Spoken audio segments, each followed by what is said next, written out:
I'm here with Nick, and today we want to talk about the positives of living in Greece. What's the first thing where you would say, this is unique about Greece, and if you come here, this is going to be a great benefit? Hospitality. Unless you are at an area where there is too much tourism. For example, I don't know what kind of hospitality you may feel, which you may feel, for example, in Mykonos, where 90% of the people during the summer are foreigners. Maybe 5% locals are not locals, because again, foreigners living in Greece from different countries doing work that some Greeks would not do for a reason. So then again, you see where you are, you enjoy the location, but I think you will enjoy hospitality if you don't go to the biggest tourist attractions. But you have to go just anywhere in Greece. I think you will realize no matter where you come from, I think you will realize you are at home. Because the first reaction, I believe, of a Greek is to embrace you. And this is deeply in our culture and in our soul.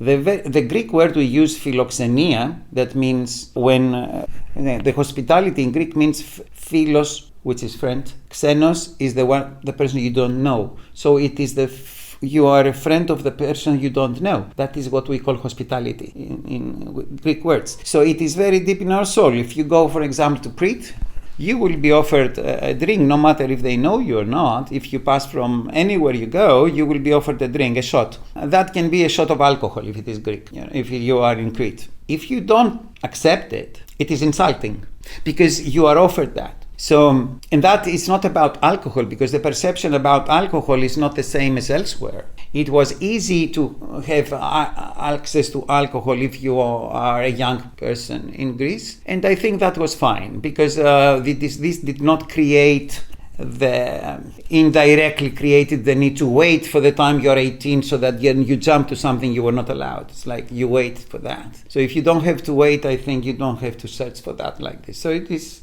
and there are people and then you may realize that even if people are enjoying themselves having a drink in Greece, or having more than one, or having enough to feel, to lose a bit of control, they are like babies having fun. No fights. No problem. So I think the first thing I would think about is hospitality. Then I would think about the weather and this unique combination of what I said is the east of the west of the east, because this is a place where if you want to feel like you are in a Western society, you go to the place that you feel like this. You want to feel like easier, you go to another place, you can have that. So you can have something nice from both worlds. If you like to enjoy yourself in an island, it's a wonderful experience. Then I would suggest people go to islands they don't tell them to go. Then the prices will be better. Mm-hmm. The hospitality will be real. And then they will experience real Greece. So what are some of the islands you would recommend? The least talked about, unheard of islands where you get to experience the authentic Greek with way fewer tourism. If you can name a few, maybe that are even close to Athens, so people could take the ferry if that's possible at all. First, there are many islands in Greece. Some of them we know, some of them we don't know, and there are many of them I have not been. But Greece has a coastline similar to the perimeter of Africa because of the islands and because of being next to the sea. This is what I was surprised to find out online when I was searching about that. So first I would not like to expose these islands and make them like the ones that are attractive. Okay, we have to keep a secret. You have to be here and search by yourself. It's something you have to figure out yourself. But the smaller they are, the more authentic it will be. And nearby, well, there are few selections nearby. There are 4 or 5 islands nearby. What's your take on Aegina? Well, this is an island that is also alive during the winter, because most of the other islands are dead after 1st of September. Apart from Mykonos, Santorini, a bit of Paros, and somehow Crete, which is southern. All the other islands that count on tourism, or Greeks going there during vacation, going back to their roots during vacation, these islands are dead. So you see a very different experience if you go there in July, June, than if you go there in November. November, you are by yourself. You have to enjoy being your best friend. to have a good time there. And I love that. And I love that idea too, because I travel often by myself and I say to myself, hold on, I have the best company for you. We go together, you know? So then it's a good moment to go anytime. But otherwise, I would say just pick a small island, no matter where it is, you will have a very good time. Otherwise, jump to the ferry, go to the next one. And, today with the technology, you go online, you see pictures, you see something, then you pick. But don't stick to the main islands. I mean, this is usually a wonderful experience, but a different experience. Another question just about Greek food. Where can you find, because you're from Athens, right? Or you live here. Yeah, where can you find the most authentic Greek food? Like in any country, can be a challenge, especially finding a place where the price is good too. So if you eat outside the tourist areas or neighborhoods, and there are some very prominent ones in Athens, right? So what are like your top tips for finding authentic, genuine Greek food at good prices? I think ask locals in any neighborhood, because if you go to the very center of Athens to find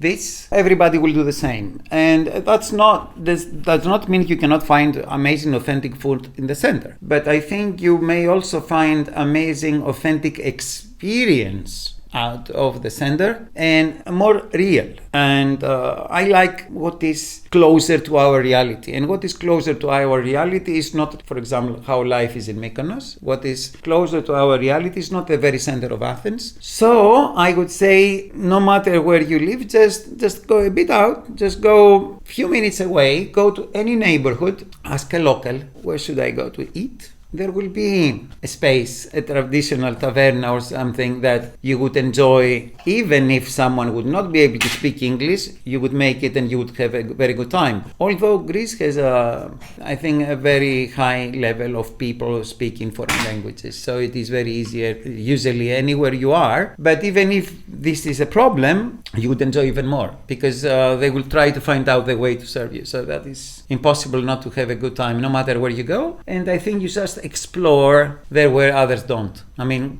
go there the locals go. That's what I say. Yeah. One thing I've realized about Greece, actually Athens, Greece, is that the metro is so diverse, right? You have the ancient Athens in the center. Then you have, for instance, here Piraeus, which is very different. It feels so different, right? You have the ocean, you have the port, you can take a ferry to one of the islands. Then you have Glythara, right? And Califia. I mean, you have so many neighborhoods that feel so different. I don't think there's any major European metropolitan that feels like Athens, Greece. None of them I've been to feels as diverse as this city.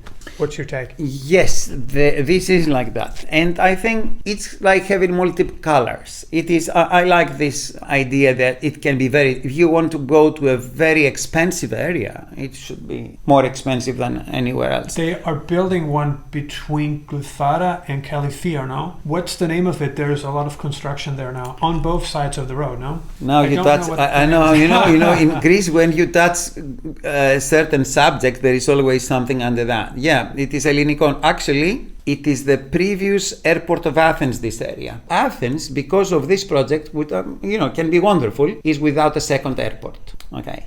So maybe there are more reasons for that, and there are scientists that can talk more about it, but I do think a big city like this with 5 million people should have a second airport for any reason. If there is no second airport, my mind, if I let it just go like this, more and more things are, if I connect the dots, if there is second airport, means that airport, which is in Greece but not managed by Greece, it's been given to the company that created the airport for many years. And so it is Greek but not Greek. So it can be that expensive that Greece does not become a hub like it could be because of the location. So if there is second airport, there is less profit for that one. Well, this project is Ellinikon. It will become an amazing place. An amazing place that, it will not be. It will be accessed by everyone, but it will not be for everyone. It will attract specific.